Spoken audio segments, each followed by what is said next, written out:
Hi, my name is Dr. Sandy Newis, and I'm a psychologist in Asheville, North Carolina. This is the first of a core skills webinar series on the community resilience model. I actually did a 1 hour introduction to the community resilience model, also known as CRM, in March of 2018, and that was circulated through AEE. And as a follow up, we decided that we would break the skills into the core skills component and teach them in a more in-depth way, with the goal being that hopefully participants will be able to not only understand the model and the way that it works with the nervous system, but also to specifically be able to apply and utilize the skills. So it's not just an introduction to the skills, but but the focus is on how we use them and how we teach them. The core concepts of CRM in this lesson, I'll be teaching the hand model of the brain and the resilient zone. And I'll also be, again, emphasizing how you teach this to individuals and how you teach this to groups. Just as a review, the basic CRM skills are, we start with tracking, that's in the middle, and tracking is noticing sensations that are on the inside, noticing sensations in the body. And that is the core concept, and it's the core skill that pulls all the other skills together. It's the one that's used with all of them. So that's why it's in the middle. We have grounding, which is grounding yourself in the present moment. Resourcing, which is a way to shift your nervous system to a place of more well-being. Gesturing is a piece of that. Help now are skills that you can use for people who are very, very activated. And shift and stay is a focus on noticing a shift more towards well-being and being able to stay with it. Just again to review, I think this is such a critical piece, is the understanding that the focus on the CRM skills is biology versus mental weakness versus disorder versus even emotions versus feelings. This is just your biology. And I always tell all my clients that that's just your brain doing its good job. So the focus is on the biology of the human nervous system. I always tell people we all have a nervous system, we all have a body, we all have a physiology. This is happening whether you're paying attention to it or not, so we might as well learn how to work with it. It's based on the fact that there are common reactions to stressful and traumatic events that affect the mind, body, and spirit, and that it's about helping individuals and communities shift perspective, again, away from the human weakness or the pathology or the emotional or psychological issues to the biology. To kind of give you a little bit more about this, is that the biology versus mental weakness part is that many common reactions to stressful events or traumatic events or difficult or challenging events, even the type of events that people encounter in our courses on a regular basis, think in terms of a ropes course or a difficult trip where we had bad weather. When we recognize that some reactions can't be talked away, but they can be sensed away. And what that means is by helping people access sensation in their current moment, as well as on the inside within their body, we can create safety in their environment and safety in their nervous system, which calms the nervous system and calms the brain so that they can ultimately function and use all of their cognitive capacity. By doing this, we help people learn that many of these reactions, again, are about biology, not pathology, and that helps us move past it. And this can really provide a sense of relief and increased well-being.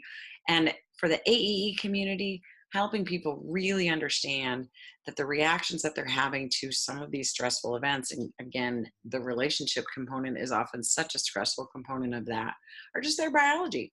Right? It's just their survival brain going into overdrive, helping keep them alive. It's just their brain doing its good job. And we're just going to help you figure out how to balance your nervous system, stay in your resilient zone, and be better able to handle these kinds of challenges. These are a number of reactions that we can have. We have reactions in the physical realm, in the thinking realm, in the spiritual realm, in relationship realm, behavior realm, and emotion realm. And again, I think the place where I see professionally where this plays itself out the most is in the relationship realm. And maybe not the most, but this is the place that we often don't notice or don't recognize this as a stress response.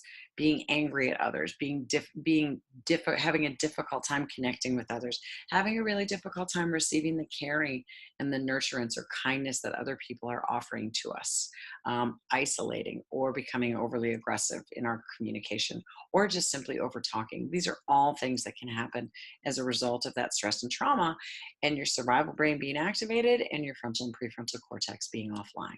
And of course, there are things in all of the other arenas, and I encourage you to go back, look at perhaps the review, or pause it here and look at those and just recognize that each of these can be a physiological response, a brain-based reaction to difficult and stressful and traumatic events. Again, the CRM model is simply based on tracking the autonomic nervous system. The autonomic nervous system has two parts. The sympathetic nervous system prepares us for action, and the parasympathetic nervous system prepares us for rest. So when the sympathetic nervous system is activated, that's the part that puts us into fight, flight, and also freeze, but I'm going to focus on fight, flight just for ease. It controls the organs during the time of stress. So we encounter stress, we encounter something threatening in our environment, our breathing goes up, our heart rate goes up, our pupils dilate, blood pressure increases, sweating, stress hormones, and digestion and saliva goes down. When our brain determines that their threat is gone and that we're not getting sensory indicators that the threat is around, but rather the threat is gone, we're safe in our environment, we're safe with our people, we're safe in our communities, then the parasympathetic nervous system kicks in, and that prepares us for rest. This controls the body during rest. Breathing goes down, heart rate goes down, pupils constrict, blood pressure goes down, there's decreased sweating, decreased stress hormones, and digestion goes up, and saliva production goes up. So when we're ready for fight flight, our organ system gets activated, all of these different things happen. This is when we can perform superhuman feats.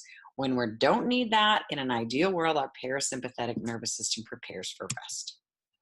Okay? However, as we've learned here and in other places, that doesn't always work that way. Okay, so because what can happen is our sympathetic nervous system can get activated, and because our nervous system is never helped to return back to a place of safety, or that energy is never released, we can get stuck in a place where that continues to be activated, and that we continue to interpret signals as suggestive that there are things around that are threatening. So we may never return back to this balanced place. So the way that I explain this to clients, I explain this to every client I work with individually. I explain this to every group that I work with. I've taught this to my children. They teach this at my children's school. My kids are little. They're in kindergarten and second grade. And my oldest learned this in kindergarten. So this is not something that's really complicated. And little kids can, in fact, say the words, and they can very much understand this. So please, if you watch that and you're like, oh, that's too complicated, that may be the way that I'm explaining it. There may be simpler ways. Also, this comes from the work of Dr. Dan Siegel, a psychologist at UCLA, and he's the first person who pioneered this. So you can get this from him, and you can YouTube it and get maybe a more simple explanation of this. Okay, so I always tell everybody that the brain has three parts, and that the brain, this is a hand model of the brain, and although it may be simple, this is what we're looking at. Okay, so I explain it like this.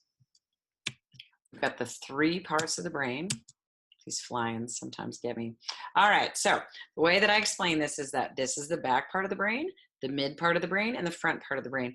Now, I demoed this. There's a demo clip, as I mentioned, that I did a demonstration with Dan Miller, who was kind enough to serve as a kind of a guinea pig to do this demo with me. And we did do a demo of this. So this would be another way, that's another example of how I would explain it to a client, or again, I explain it to any sort of group. So this is what I say. This is the back part of the brain, mid part of the brain, and the front part of the brain. The back part of the brain is our survival brain. This part of the brain is the part that actually regulates that autonomic nervous system.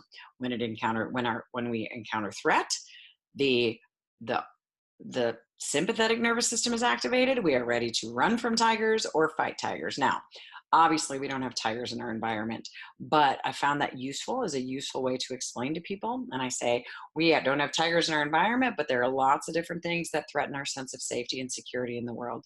And so I think about them as tigers. And the problem becomes when we react to things as if they're tigers when they're actually not, which I'll return to in a minute. But this is the back part of the brain. All right. This part of the brain is the survival part of the brain. Now, this part of the brain has one job and one job only, and that's to keep you alive. And keeping you alive will always win over all the other parts. So, this part of the brain is supremely reactive. And that is a great thing when there is a car that's coming into your lane and it helps you swerve over to the other side. It's a great thing if you need to run out of a burning building. It's a great thing if you need to rescue a child. And I imagine some of you have experiences in things that you suddenly did something without even thinking about it. And again, when you're encountering threat, that's great, but it's not so great when you're reacting to things in your environment as if they're tigers when they really aren't. So this part of the brain is the survival brain. It works with lightning speed.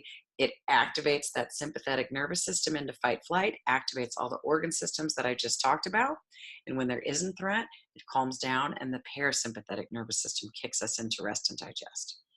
This part of the brain is the mid part of the brain, the emotional brain or the limbic system, also referred to as the smoke detector of the brain. Okay, so this part of the brain is taking all the sensory information that's coming to us from our environment, and it's categorizing it as threat or not threat. Suggestive of tiger, tiger, no tiger. Suggestive of tiger, not suggestive of tiger. Suggestive that tiger could be somewhere in the general vicinity, not suggestive of that. Now, the problem is this, is that when this part of the brain gets activated and stays on because it hasn't found the sense of safety and security that it needs, safety in the environment, safety in a relationship to calm itself down, then we continue to categorize all the sensory information that comes in as being suggestive of threat or not threat. And the problem with that is that could be the blue of the sky, the green of a tree. It could be somebody wearing a red shirt. It could be a black pavement.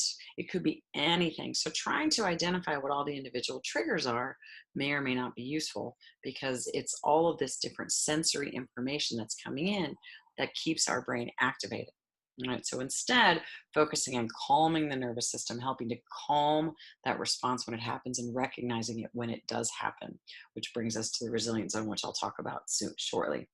This is the frontal and prefrontal cortex. This is the thinking brain. This part of the brain, when it's working well, does math. It focuses on problem solving. It was able to invent the wheel and invent tools and all of the different things that go along with that. This part of the brain is the part that can sit there and listen to a teacher. This is the part of the brain that can sit and listen to an instructor and all of the different things that go along with that. Okay, but the problem is this. When this part of the brain is activated, then this part of the brain is greatly diminished in its functioning or it goes offline. And we call that flipping our lid. Okay, so when this part of the brain tells this part of the brain that there are tigers around or things suggestive there might be tigers around, this part of the brain gets activated and this part of the brain goes offline. Okay, and the reason for that is because this part of the brain moves relatively slowly. Okay, so if you're sitting around a fire and you're focused on making a tool or you're focused on making some kind of knife or something else in your environment that's there to help you and you're deeply focused in that and there are tigers lurking about, what's going to happen? Right? We're going to get eaten. Okay. So it's not adaptive for us to be deep in thought and to sustain focus when there's threat around. Right? It's only adaptive for us to do that when it's safe. Right? So we need to help this part of the brain reorganize itself to identify things that are safe as well as not safe so that we can calm this part of the brain so that we can maximize the capacity of this part of the brain to work because it goes beyond doing math. It goes into problem solving. It goes to the ability to sustain relationships. It goes to the ability to problem solve and to develop and to complete goals. So all of those things are really critical in order to have when we have a balanced nervous system. And when they don't, it makes very, very difficult for people to make good decisions, engage in relationships, and to do the things that we're asking them to do and the experiences that we help to facilitate. All right, so just to kind of give a little bit of review in this, there can be, as far as the triggers that come from this limbic system in the brain, that come from this smoke detector of the brain, it can be an external trigger, a visual trigger, a sight, a sound, people, places, things, or it can be an internal trigger. So an internal body sensation, a feeling of stress, a feeling of weightedness on us, any sort of nausea or anxiety or terror or intrusive thoughts, anything, even a revved up feeling in the body. And think about how many of the different things that we ask people to do that create a revved up feeling in the body. Well, for people who've experienced significant trauma or have had a series of very stressful events in which the survival brain was activated, just that simple sensation of that revved upness might be some kind of trigger. Again, activating the back part of the brain, survival, the mid part of the brain, smoke detector detects smoke, detects a tiger. This part of the brain gets activated, this part of the brain goes offline. And then what are we doing? We're asking them to process their experience. We're asking them to make sense of their experience. We're asking them to engage in a relationship. So we're asking them to do things in our processing that they may not be able to do, or certainly may be a lot less capable to do when the survival brain has been activated. So I think it's really important for us to remain mindful of that in the way that we're doing this, in the way we're doing our courses. I'm aware of the fact in some of the trainings that I do that I often put people into close physical contact. And certainly I try to do challenge by choice, but simply that in and of itself could be a trigger as well. So I've stopped doing that, or at least I've become much more mindful of that, because that can be a huge trigger, just the sensation of being pressed in closely with other people. Again, back part of the brain gets activated. This part of the brain determines that there's a tiger around. We go into fight flight mode. We perceive the world as tigers, and we begin to act in that way. All right. All of us have a different kind of fight flight sequence, what that might look like. Right? But many of the behaviors and the acting out, quote unquote, acting out that we see, or oppositionality or refusal to engage or shutting down, can be traced to this physiological response. So we work with it in a physiological way, because when our thinking brain is offline, our frontal and prefrontal cortex are offline, the cognitive processing that we do, it barely works at best. Sometimes it doesn't work at all. And it's certainly not going to stick. All right, so we need to work on calming the body, calming the nervous system, so that this part of the brain can work. And I'll also tell you that when I'm working with clients with this, I am doing this all the time. I hold my hand up and be like, oh, it sounds like you flipped your lid. Or it seems like people are kind of going offline right now. We're getting our lids flipped. I wonder what we need to do to get our thinking brains back on. Right, so just talking about this, or myself, I'm noticing that my lid is getting flipped right now. Right, I say this to my kids all the time. My lid is getting flipped right now. I'm not going to be able to think really well. I need to go back and get into my resilient zone. All right. So that brings me up to the resilient zone. Okay. So when we're in our resilient zone, we have the capacity for flexibility and adaptability in mind, body, and spirit. Okay. So that's what a resilient nervous system looks like. Okay. What I mean by that is that a resilient nervous system, right? We have this resilient zone. Now, our resilient zone can get bigger the more stressors that we can take on, or it can be small. And many of the people that we work with have a small resilient zone, which means that there's only a small kind of amount of stress that they can take on before they flip their lid. Okay. So we want to kind of notice that a resilient nervous system is when we encounter some sort of stressor in our environment, and we respond in a way that's reasonably proportionate to the situation at hand. So at a basic level, that we're not responding to somebody who makes us uncomfortable or nervous as if they're a tiger and going into fight flight mode. All right. So just to kind of back that up and show that one more time. So this could be a person going through their day, right, and moving through, and they encounter again somebody at school that they find challenging, that makes them uncomfortable, and their nervous system activates a little bit. Is this a threat? No, this is not a tiger. This is just somebody that I feel uncomfortable about. All right, you walk by them, your nervous system calms down. Calm in this model, very, very critical, and I'm sure I mentioned this before, is not checked out, zoned out, but rather calm but alert, which can be a really difficult place for people to learn how to operate, because it can be a trigger at first. Right? Learning how to be calm but alert when you've been revved up into fight flight mode and ready to run from tigers or fight tigers can be very difficult for people. Okay, so then we move through again, and we come through and we encounter something else. Oh, there's an assignment that hasn't been done, or we encounter some sort of novel event in our environment that seems really threatening. Oh, they want us to go rock climbing, and so they tell me that they've got knots and all of those different things, but how is that going to help me? I really don't get it. It seems like I could fall to my death. Right? So somebody who's in their resilient zone can listen to what the instructor's saying, can hear how they do it, can follow directions, and come to a place of recognizing that this is perceived risk, this is not actual risk, and we can tolerate that. All right. There it is again. Okay. So what the nervous system experiences is there some kind of charge? Is this a threat? Is this a tiger? No, it's not a tiger, but it might be a stressful event. Then we release that energy, return back to baseline, which is calm but alert, and then there's another charge because that's what life is. We go through things and we encounter things that have certain degree of charge, and then we release it and we return back. Okay. Charge but release, charge and release. Now, I also wanted to point out that people can actually, so if this is our zone, people can stay at the top of the zone. You can live in a place where you can spend extended periods of time where you're under stress or where you're angry or where you're upset, or kind of at the low end of your zone down here where maybe you're sad or maybe you're not feeling particularly engaged with the world, right? But the critical piece of the resilience zone is that although you might have difficult experiences or experience strong feelings or strong sensations that may or may not be perfectly in alignment with the well-being that you're seeking, it doesn't mean that your thinking brain is offline, that we can still think and we can still process. Okay.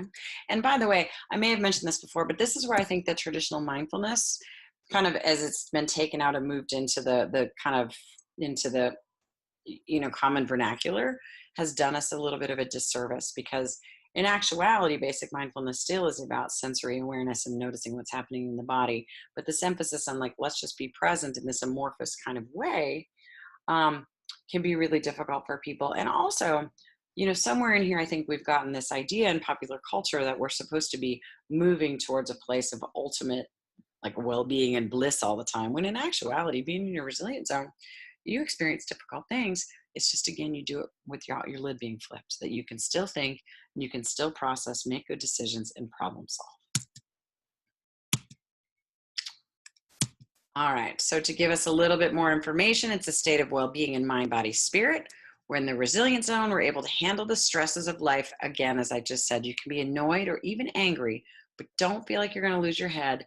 And you can be sad, but you don't feel like you're going to be washed away by the river of sorrows, or that you'll never be able to get out of this. Okay. As I said, some people have a very shallow resilience zone where even small stressors bump you out of the zone. And some have a very deep risk resilience zone where there's a higher tolerance for a wide range of stressors. I have an idea that this is one of the disconnects that can happen between instructors and students or participants or clients on courses, whether that be a day or whether that be 2 to 3 months in the wilderness, is that instructors may have cultivated a wide resilience zone and don't always recognize that how people are getting bumped out of their zone by seemingly minor things. And again, I'm not pointing the finger at anybody else. I'm saying that when you have a wide resilience zone and you can tolerate a wide range of stressors, whether you were lucky enough to have the kind of childhood or life that fostered that, or whether you've cultivated that in yourself, may be difficult to understand the level of physiological stress response that somebody can have over what might seem like a small thing. So here again, just simply talking about, are we in our zone or are we out of our zone? And how do we know the difference is a really critical place for us to do some really important teachings. Okay, now this, on the other hand, is a nervous system that is out of your zone.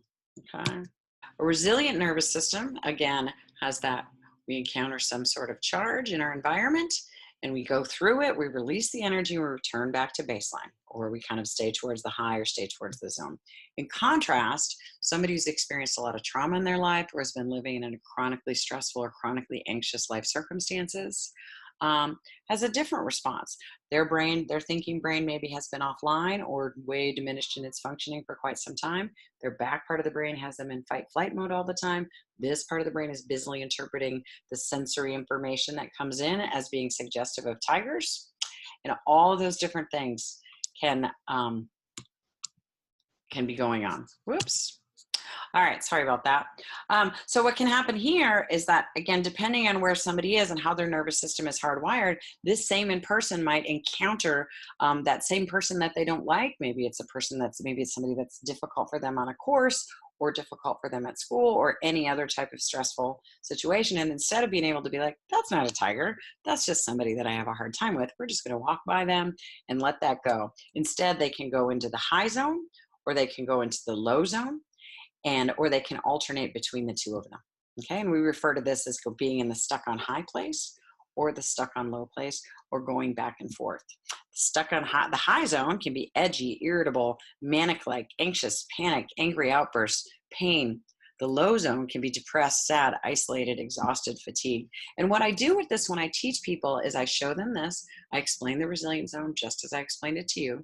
And I say, in contrast, right, if you're nervous, if you have been in a chronically stressful situation or you've experienced lots of trauma in your life, you're going to be hardwired to immediately react to life's events as if they're tigers, or specific events, or different particular types of events. And that can send you into the high zone, or it can send you into the low zone. And what I do with that is I show people this. I have a graphic that is actually laminated with the resilient zone on one side and the stuck on high, stuck on low on the other side. And I show them that. And I say, which one of these seems most like you? And every single person has been able to respond. Well, I mean, with the exception of some people who are like not particularly verbal, or this kind of work can be really hard for some people who are way in the low zone. So if you don't get that, if they don't say it or they can't do it, then provide some examples. You pull examples from your context, pull examples from your own life, just, kind of benign types of examples about what can happen for you when you encounter stress, and then bring it back again. And what does that look like? You can do that with a group as well. So what do we like as a group when we're out of our zone? Are we as a group more prone to high, more low, or both? Do we go back and forth? And what are we seeing? Okay, so I like to do it like that and have a whole discussion on this. If you really want to take this to the next level, helping individuals within the group or individuals really identify for themselves what that looks like, because out of that, we begin to develop a platform that I've named discernment, the ability to tell the difference about when you're in your zone or out of your zone. And the way that we do that is by recognizing our behaviors, recognizing our feelings, but more than that, by recognizing what's happened for us on the inside, which brings us to tracking, which is the next series of skills. So the way that I use this is I show the resilient zone, I show the being out of your zone, I ask people to identify themselves, and then I begin to teach them some very basic phrases. Right? I already mentioned one, which is that's just your brain doing its good job. Kind of recognizing that this nervous system stuff, that the ways that our neurobiology reacts to stress is just a fact of life, and we might as well work with it. So I say, are you in your zone or are you out of your zone? Right? And then I might say, how do we know the difference? All right, what are some signs that you're out of your zone? What are some signs that we're out of our zone? What are the signs that we're in our zone? How do we know the difference? What are some of the signs and signals that we're in our zone? And then I say, when we're in our zone, when you're in your zone, that's a good time to make a decision. That's a good time to problem solve. That's a good time to resolve conflict. But when you're out of your zone, that's a good time to get back in your zone. All right, and here's some skills that you can use to work with that. You may have some other ones, but what are some skills that you can use right now or when you're out of your zone to get back in your zone? So are you in your zone or you're out of your zone? How do you know the difference? When you're out of your zone, that's a good time to get back in your zone. And here's some skills to do it. When you're in your zone, that's a good time to make a decision, problem solve, to work with something, or to make some plans. Okay, so again, this is just some indications of survival responses that people can go into. We've got that little boy kind of running. We've got another girl that's hiding. So classic fight flight. We've got some animals fighting. And on the other hand, there's another survival response called tend and befriend. And again, that's a more complicated thing, but that is written in the trauma literature. So I wanted to talk about that. And that's where sometimes when people are under stressful conditions, they look to others to provide safety and security. Now, that's a great thing when we're in our resilient zone and we're able to connect with other people. But when we're using that as a way to kind of manage our survival responses, our perceptions are often distorted, and that can get us into trouble. And here again, we may see some of that, where we have the kids that are maybe being bullied or picked on or singled out, that are trying to connect to the bully. We certainly see that in abuse in households. But that's not really what I'm talking about. We're talking about here is how do we work with these survival responses, and how can we help people get back into their resilient zone? Okay, so as I said before in the last webinar, the CRM skills turn off the body's stress response when we no longer need it, and we're literally working with the design of your own body. So what I mean by that is, again, this is just your biology. This is just your brain doing its good job. It's doing it whether you are aware of it or not. Right? Your brain is always working. It's always taking in all the sensory information. It's always shifting in and out of the resilient zone. Your parasympathetic and sympathetic nervous system are always working. Sympathetic acting you into fight flight, parasympathetic moving you into rest and digest. That's happening constantly, right? So by beginning to become aware of this and to work with it and to offer ourselves and others some frames, we can more effectively work towards balancing our nervous systems. And for those who have been impacted by chronic stress and trauma, we can help them rebalance their brain through the power of neuroplasticity. All right, a couple different pieces that I want to also just kind of add into this is that when you're doing this work, it's absolutely essential to use invitational language. And invitational language is quite simply not telling people what to do, but asking them, inviting them. Sometimes I joke, like there's a whole movement towards trauma-informed yoga. And if any of you have ever gone to that, you may. Sometimes people are like, oh, this is so lovely. And other people are like, oh my goodness, stop inviting me to do things. Just tell me what to do. Right? But we all know that when we just tell people what to do, even when we tell them just to do very basic things, you can have a tightening, right? Especially for those who are kind of in fight flight mode, people might check out or they might tighten. They have an actual physiological response to being told what to do, and that can activate all kinds of defensive behaviors, or it can begin the very basic process of people's thinking brain going offline, right? So we want to use invitational language to kind of get around that and to stay in a very connected way, social connectedness. So things that I say are, if it feels right to you, you might want to notice what's happening on the inside. And again, that's more of a lead into tracking. All right. I invite you to place both your feet on the floor and notice what's happening or not. Okay. And again, these are things that we use with the more specific skills. But that or not piece is really critical. Those who work with me a lot have kind of begun to tease me about it. And I'm just like, oh, you know, so if this is of interest to you, you may want to try it or not, right? Would you like to tell me about the moment you knew you were going to make it? That's a way to do resourcing. And then you could say, or not, right? I learned some things. I went to this webinar and I learned some things about the hand model of the brain and how our brain and our nervous system works. I would love to tell you about it.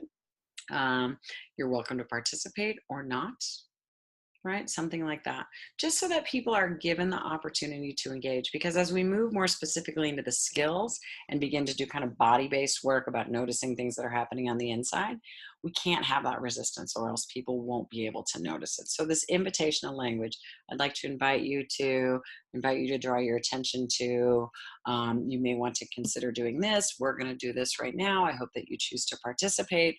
Those kinds of things have really been a game changer for me professionally, not just in this work, but in all the work that I do, because I can be a fairly direct person in the way that I speak. So softening myself, it's about softening myself too in the way that I use the invitational language. All right, so when you're in a resilient zone, it matters. This is another kind of critical piece of this. I'm sure that many of you have heard of mirror neurons, but this is real. I like to tell people that neuroscience has now validated vibes, which is true.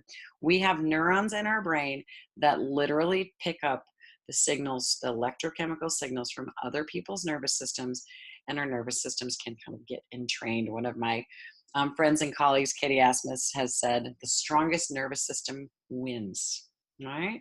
So what we see, we become ready to do. We mirror others' actions in our own behaviors, but not only that, we mirror others' internal state, which then can lead to the actions and the reactions of others.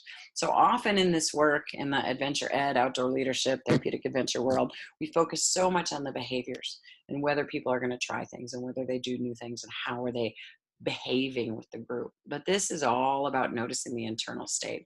So you as an instructor or staff or clinician, when you're in your resilient zone, it's mirrored to those around you.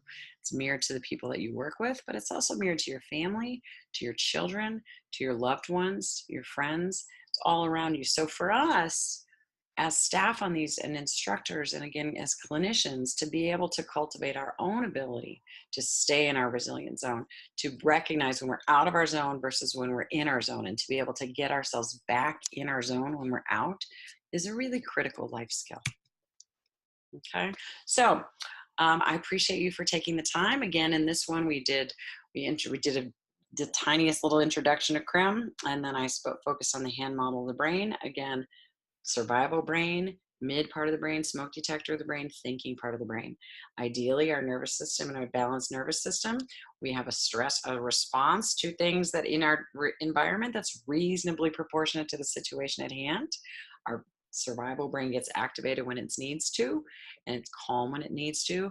This part of the brain is able to interpret things in a way that is accurate. So we're not interpreting sensory information as being tigers or suggestive of tigers when it's really not. Right? And in so doing, then this part of the brain goes offline. However, when we encounter tigers, and this part of the brain tells us that there are tigers around, our survival brain gets activated into flight, and this goes offline. Okay, or it's greatly diminished in its functioning. At that point, we refer to it as being bumped out of our resilient zone. And it takes specific skills to be able to help us move back into our resilient zone.